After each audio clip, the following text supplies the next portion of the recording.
I think what matters most for curiosity is looking at things with fresh eyes. So you're taking a kind of a fresh look at the situation. And that's why it can't rotely be done. So the reframe needs to be genuinely asking yourself, like, how can this situation like somehow bring out my best right now? So you can get a sense of the newness of it.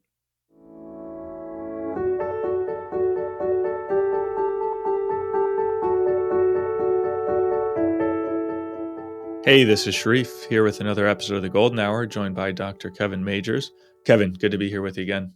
Hey, Sharif, it's great to be back. Yeah, Kevin. Well, I thought in this episode we could return to a foundational concept of ours, which is reframing. We've gotten a number of interesting comments from people who listen to the podcast recently on this topic. So I thought I could briefly just introduce those ideas, and then we could do a deeper dive into reframing. How's that sound? Sounds great. Great. So, well, one of the comments was, a great compliment to OptimalWork, which is that in their experience, what's been uniquely beneficial about OptimalWork is the concept of reframing. They see that as core and something that separates OptimalWork from other maybe kind of self-help programs, you might say, in that those seem to emphasize more positive self-talk, that sort of thing, kind of pumping yourself up, whereas reframing acknowledges the fact that, hey, we need to grow, and this opportunity is this challenge is precisely the opportunity for that. So they like the realism of reframing and saw it as kind of setting OptimalWork apart from other programs. Now, the other comment from a listener was that they had the sense over time that their reframes were becoming insincere. So the question was, how do you know if you've really reframed, and how do you over time prevent it from kind of becoming rote? These are great questions. And reframing is the heart of our approach. It's really the heart of cognitive behavioral therapy. To properly understand what a reframe is essential, because all of cognitive therapy essentially begins and ends with reframing. So to find what's the thing that you need to reframe, what's the challenge that you are instinctually avoiding, and then how do you come to have a new view of it, a new vision of it. And I think this person is very perceptive to suggest that reframing can become insincere. Reframing involves a kind of relationship. In a relationship, if you're really sincere in prioritizing the other person and the bond that you have, you keep in touch with the other person as they really are, and their real, their real needs and how you can really be prioritizing them. There's a kind of realism involved, the sincere, that comes with really letting your attention truly break through your model of the person, the thoughts you may have of them, to the person really as they are in themselves, and to seek their actual good and to seek the bond. So we often talk about sincerity in the context of bonds, because it means breaking through your view of a person or your view of in this case, a view of a situation. To be sincere in a reframe then means not to rotely tell yourself something and to think that that's the reframe. So it's not to let your own imagination, the words playing in your head, somehow stand in for reality and then having a new view of reality. So reframing doesn't mean that you just say the words in your head, this is an opportunity, bring it on.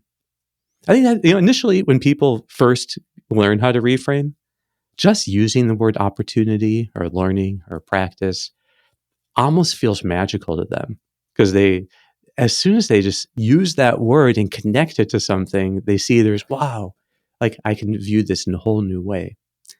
But then the problem is that becomes rote, and they use their imagination as the stand-in for the real reality, and so they end up rotely doing things. So anyway, I think the deeper question in this is, how do you know that you've really reframed something? And maybe that's what this is getting at. Mm-hmm. So, yeah, it was interesting when you brought up, because I was thinking about this, when you said, okay, it's not just repeating words in your head, but I know that we have referenced in the past the fact that just saying the words growth, practice, learning is itself can help you reframe. So I like the distinction that over time that itself gets rote. So the reframe needs to be something new. So does that mean that you can't use the same reframe over and over again? I mean, for example, if someone encounters a difficult task at work and they say, okay, I'm going to do this for my family. I know it's going to be difficult, but by doing this work well, I'm helping to support my family. So that's their reframe. Does that mean that every reframe, including even that one, which seems to kind of touch the core of who they are, it would just diminish, its effectiveness would kind of diminish over time, that reframes have a kind of lifetime to them? Yeah, and I think this is the danger of trying to reduce reframing to words, because words are a left brain phenomenon in us, and reframing is a right brain phenomenon. So they could go together, maybe especially in the beginning, but then in the end, you end up not really meaning it as much, and that's the insincere part. So you end up just rotely saying the words in your head. So any insight can grow old if you do that to it, if you reduce the insight to the words. What was really magical about the first time people learned reframing is that they actually saw reality in some new way, that they were curious about reality, and then were genuinely asking that question, how is this an opportunity for me to grow or to learn or to practice something? It's the curiosity involved that is, I think, the great proof that reframing is actually taking place, because curiosity puts us always back in touch with reality, with what is. Getting past our model of how it should be, or the way our preferences for what we wish it would be like. When you sit down to work, you might have preferences for what you would like it to be like, but that doesn't help you to view the task in a more positive way, or to see the opportunities in it, hidden within it, perhaps. There are opportunities hidden in every moment that can only be accessed through genuine curiosity. And that's why you can't do it rotely, because you can't rotely be curious. I'm convinced that curiosity is the foundation of reframing, because it gets us back to reality in itself, out of our own minds. And that's why it's not compatible with just saying certain words in your head, or substituting other goals that you do feel good about instead of what you have to do right now. So it's like, yeah, I'll put up with this work right now because tomorrow I'm going on vacation, and that kind of lifts my spirit. So reframing is not affirmation, it's not substitution. It's actually contact with reality. So just learning to be curious about something, interestingly, does all the work of reframing. It opens you back up to what is, and then you're already, by being curious about it, you're treating it like an opportunity. So if you want to treat like whatever challenge you're facing in upcoming work as a real opportunity for growth, then curiosity is how you, in fact, start doing that. Okay. Now, this is getting very interesting. So I'm liking it. So uh, now I've always thought of reframing as kind of having two parts. So you have the thing that you need to reframe. So say it's a difficult task or a difficult relationship or something of that nature. And then you have the new frame that you're going to, view that thing through.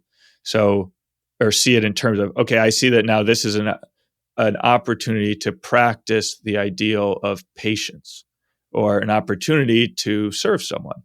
So you have the situation, and then you have now the new frame.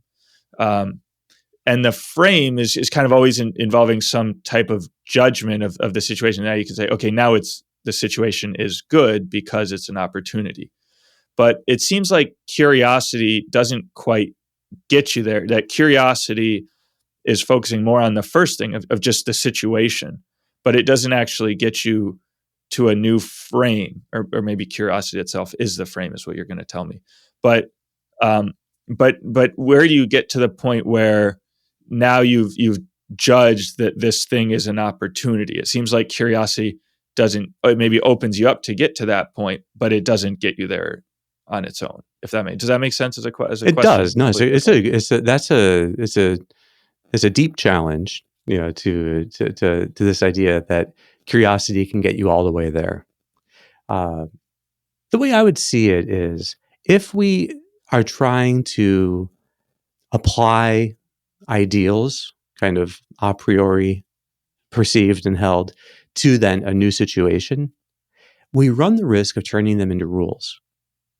So and then setting and that can subtly convey a sense of the possibility of failing. So I think what curiosity does is by leading with reality and just making contact with it to try to really investigate what is it about this challenge that for me is hard right now. And then trying to be curious about even in your mind, trying out different ways you could be growing in the face of it. Like, okay, what would it be like to approach this in a more cheerful way? That's also curiosity leading the way. What would it be like to do this in a more loving way? How could this make, right now, what would be the opposite reaction I could have in this to I would automatically have? So I think curiosity stays with the reality of the situation and then really investigates it from the inside out without applying a rule to it, as in, I must be patient, I must be loving, I must be whatever it might be. Yeah, the other element to it is or another is the rote way of reframing just kind of has this appeal of, hey, it always works. Any situation that's difficult, I can just say, oh, well, it's an opportunity to grow. But actually, the flip side of it saying, well, that always works in any situation is that actually never works because it's never a real Yeah. reframe. It's just words I've said in my head. It's a formula. Yeah. Yeah, yeah. So, but that kind of raised a question with the idea of curiosity or an issue or problem, which is that it seems very open ended. It's like, okay, what am I supposed to be curious about? Should I be curious about my response to this situation? Oh, I wonder why why I feel that way, or I wonder what childhood trauma is leading me to respond in this way, or am I curious about the thing in itself? I wonder why this person feels the need to say that particular thing. Or you kind of alluded to the idea of being curious about the ideals that could motivate you, so that the best way of acting. So that seems like another avenue for curiosity. So are these all valid, or is one better than the other? How do you like concretely propose that we be curious? Well, in this sense, curiosity defies all roteness because you're asking, how can I look at this situation in a new way? So the newness of it is specifically right brain novelty, looking at this from trying to have a new set of eyes to actually look on it. So like if the current scales were to fall from my eyes and my old rote way of viewing this were completely set aside for just a moment, then what would be the hard part about this for me? What would be the challenge here? What would be like what would be a new way for me to be engaging this? I think what matters most for curiosity is looking at things with fresh eyes. So you're taking a kind of a fresh look at the situation. And that's why it can't rotely be done. So the reframe needs to be genuinely asking yourself, like, how can this situation like somehow bring out my best right now? So you can get a sense of the newness of it. Uh, in the end, yes, it is really like if we could genuinely be loving and serving in every single action, I think love does make all things new. And so I think it does, like, it would stay fresh that way because I think love is always right brained. It's always going to be allied with the true reframe and being in touch with reality itself. So I'm just saying curiosity is an interesting angle for knowing you're getting there. Because if you're facing a challenge and a task and you're having a hard time seeing it as an opportunity, it means because somehow you've gotten stuck in a fixed view of it. So curiosity is how you directly get at fixity. So to like, look, okay, now I'm to aim for a new way of viewing this. So it ends up being surprisingly powerful for being such a subtle maneuver that just getting yourself curious about something already somehow you encompass it in a new way. It's like you become larger than the challenge. And the challenge becomes then more easily internalized when you can genuinely be curious about it. So that okay, Kevin. Now I mentioned earlier that reframing is like the core idea in our approach, and you agreed with that. Now I'm starting to think. Well, we talk about reframing as widening the context, but now it seems like what you're saying is maybe correct me if I'm wrong, but maybe it's less reframing so much as just like kind of unframing. It's like, okay, you have this fixed view, you have this frame. Let's just, throw that out and just approach the thing as it is. So I wonder if any frame that you have is going to kind of limit the context, is going to narrow your focus a little bit. So part of what you seem to be proposing here is just unframing, or like no frame. Yeah, I think that's a great way of putting it. Yeah, what you're trying to do is get past the modeling of the situation and the people in it and yourself that is continually happening. We just constantly are generating a rote model, some fixed mechanical way of interacting with others, and so we end up then not savoring the good in people. We end up not noticing the good in people. Just when you work with like people, with married couples, it can be astounding how much someone can improve and their spouse never sees it. Or it takes 6 months or a year for the spouse to notice that there's been any change, even though the person has had a total change in their approach to something, or in their approach to emotions in general, or to challenge in general. And then eventually the family catches on. So it's just that we see other people and we see situations in such a fixed way, and all of us necessarily do it because it's efficient. Our brains have a hard time deliberately doing every single motion of the body. If you're going to think about in your next break, are you going to walk to someplace? Will every single motion you do be deliberate? No. Some of them will be automated just because you have to have an economy of effort. Well, that same economy of effort is involved in how we view things. So it's very easy for us to get stuck.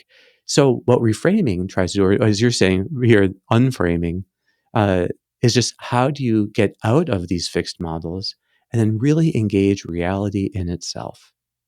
And that is the sign that you're now, I think, coming to a new view of a challenge.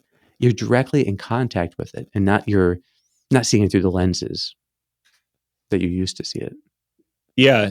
So now, as you say that, it reminds me a lot of mindfulness, is the idea of making contact with reality.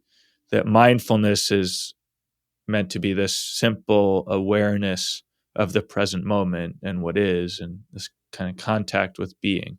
So, uh, are we now merging a little bit, reframing and mindfulness? It's kind of interesting because I think previously when we've talked about how the steps, in a sense, merge as we advance in our practice of them, we've often talked about reframing and challenge merging a little bit. That if you're reframing according to an ideal and you generate an image in your mind of what it looks like to do this task well, that provides a reframe that also gives you in some way a new challenge to strive after.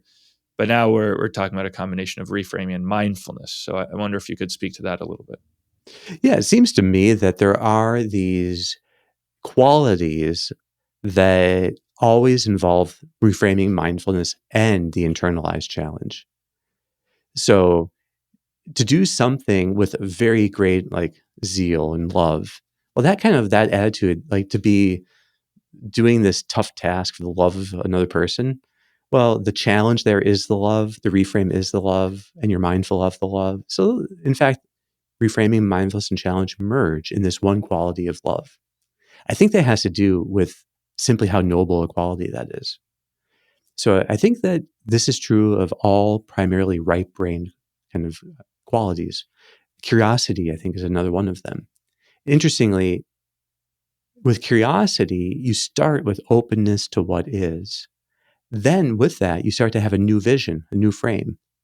And then already you find yourself engaging the challenge in a new way. Because just coming to see the challenge in some new light as an opportunity already is you engaging this challenge. So people can develop a lot of just habits of avoiding even thinking about something in a new way. It's like you think of any argument you've witnessed two people have. As soon as people are arguing, they tend to already then have a locked view of the problem, and it just shuts down their ability to be curious about it. So a lot of times when you're helping someone who's stuck in one of these things, a contest of wills with someone else, one of them has to like let go and start to just be curious about, why am I holding this so strongly? What am I afraid will happen? What's my mind telling me right now? What does it feel is at stake in this? And just curiosity. So by being curious about a challenge, you're in fact you've internalized it. Somehow now you're embracing it just by being curious of it. So that's why curiosity seems to me to be one of the most simple ways of starting the work of reframing mindfulness and internalizing a challenge, because it contains all three. Yeah, that's very interesting. Now, okay, two follow-up questions. So one is, let me ask them both, otherwise I'll forget. The first is, curiosity, then it has this kind of magical property that's a reframe, a mindfulness, and a challenge all at the same time. Are there any other attitudes or approaches or mindsets that have this magical quality to them, or is curiosity the only one to your knowledge? Okay, that's question number one. Then question number two is that, so I've always heard that there's this virtue of studiositas, which is the keen application of the mind to its proper object, and that, like all virtues, it's the mean between two extremes. One extreme being laziness, where there's no keen application of the mind, and then the other extreme being curiositas, where it's the keen application of the mind to the wrong object, which is just maybe surfing Wikipedia to like find random facts. So can you just maybe clarify a little bit what the distinction between how you conceive curiosity here and how we've been describing it, and curiositas, maybe as is traditionally defined as this kind of extreme, just wandering of the mind? Yeah, those are great questions.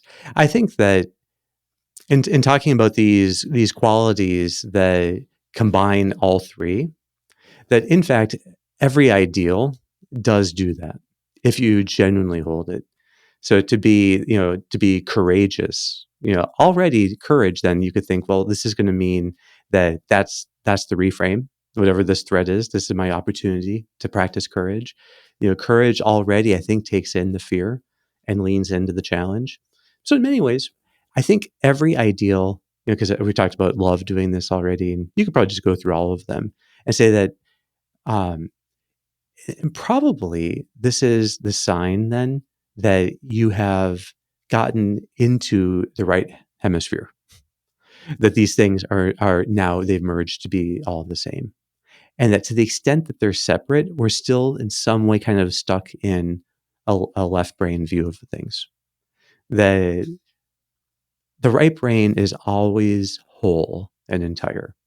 And that's why, like in internal family systems, we've been talking about in a couple of podcasts, the self, as it's understood there, is always right brained, it's always whole.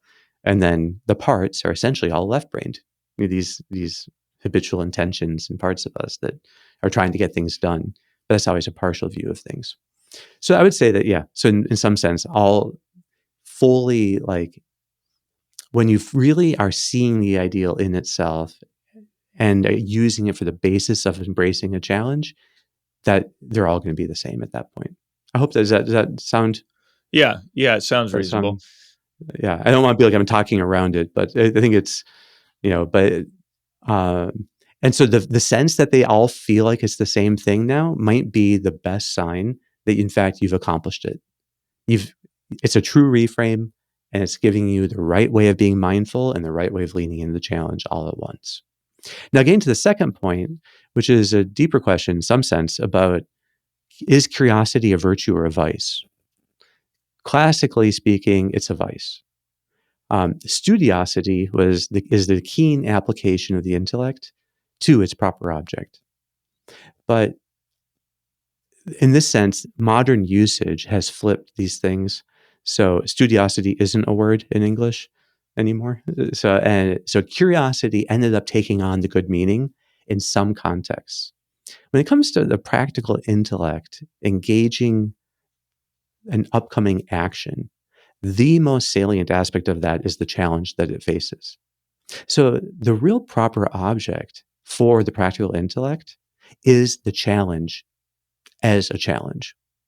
And so, in fact, coming to view this challenge and to study it, and to look at the different angles and to see it in a new way, which is what the keen application of the intellect would do, is in fact, this is the virtue of curiosity. So being curious about a challenge is the best possible use you can make of getting your practical intellect to engage an upcoming challenge. It's how you make sure that, in fact, you're not rotely doing it and you're not relying on imaginary words in your head, but you're really engaging it with your full intellect. Okay. Okay, great, Kevin. That's very helpful. Well, I mean, those are all the questions I have on this topic. So I don't know if you have any final thoughts you want to leave us with, Kevin. Maybe just say that this is a kind of quality that in itself, again, sets the foundation for reframing. That in order to reframe any challenge, you have to be open to it. You have to be curious about it. So it might be, if some people haven't heard us talk about curiosity much before, that they could be curious about, okay, is this actually a powerful tool? Is this going to work? Could this do anything? And I would encourage that curiosity and just keep it next time you're facing a challenge, or even right now when you're done hearing this. Think about what's going to be the most challenging thing you're facing later today. And try to see if you could imagine what it would be like to see it suddenly with new eyes, as if it's like another person seeing it, and to see it as potentially be bringing out your best. Try to, if people can be curious about upcoming challenges and how they might actually be exactly what they need, and that they're going to give them these opportunities, that curiosity then sets them on a path of sure growth. So that is curiosity that I see as no potential for being the vice, but instead is the best application of their intellect. Wonderful. Kevin, thank you so much. This has been great. All right. Thank you, Sharif. All right. We'll be back next week. Well, thanks so much for listening. I hope you enjoyed the episode. Don't forget to check out OptimalWork.com for a set of online tools to help you engage challenge in your life. See you next week.